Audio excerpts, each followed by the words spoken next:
सफल होने के लिए सबसे आसान तरीका है एक बार और प्रयास करना। हमारी सबसे बड़ी कमजोरी है कि हम जल्दी हार मान लेते हैं। ऐसा कहना है बिजली बल्ब के आविष्कारक थॉमस एल्वा एडिसन का, जिन्होंने अपने जीवन काल में 1000 से भी ज़्यादा आविष्कार किए हैं। इसीलिए लोग उन्हें जीनियस कहकर बुलाते थे। थॉमस अपने भाइयों में सबसे छोटा था। थॉमस को उनकी मां ने अमेरिका के गांव के स्कूल में एडमिशन करवा दिया था, तो स्कूल से उसकी शिकायतें आने लगी। लोग उसे मंदबुद्धि समझते थे, क्योंकि थॉमस सवाल पे सवाल पूछते रहते थे। एक बार उन्होंने अपने टीचर से सवाल पूछा कि यदि पंछी हवा में उड़ सकता है तो आदमी क्यों नहीं, जिनकी वजह से लोग उन्हें संकी पागल समझते थे।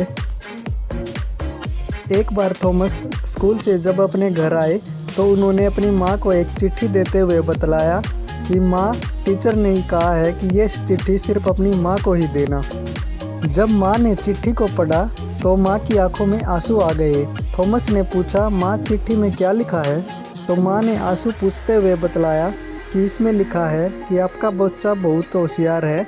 हमारे ख्याल से थॉमस के हिसाब से स्कूल बहुत छोटा है, हमारे स्कूल में इतने अच्छे टीचर भी नहीं हैं, तो थॉमस को आप घर पर ही पढ़ाएं। थॉमस ने स्कूल जाना छोड़ दिया और उसकी माँ उसे घर पर ही पढ़ाने लगी। कुछ वर्ष बाद उसकी माँ की मृत्यु हो गई। तब तक थॉमस महान वैज्ञानिक बन चुके थे। एक दिन थॉमस घर पर बक्से में पुरानी चीज़ों को देख रहे थे।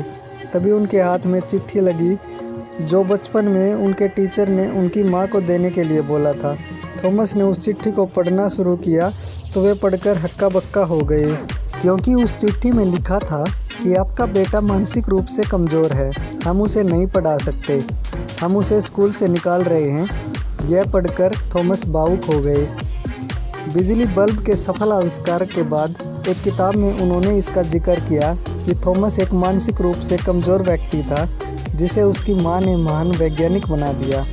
दोस्तों, ऐसा अक्सर देखा गया है कि व्यक्ति को अगर हम बार बार उसकी गलतियां बताते हैं या कमियां बताते हैं तो इंसान कहीं ना कहीं अंदर ही अंदर टूट जाता है। मोटिवेशनल विचार आने बंद हो जाते हैं और अपनी असली ताकत को पहचान नहीं पाता।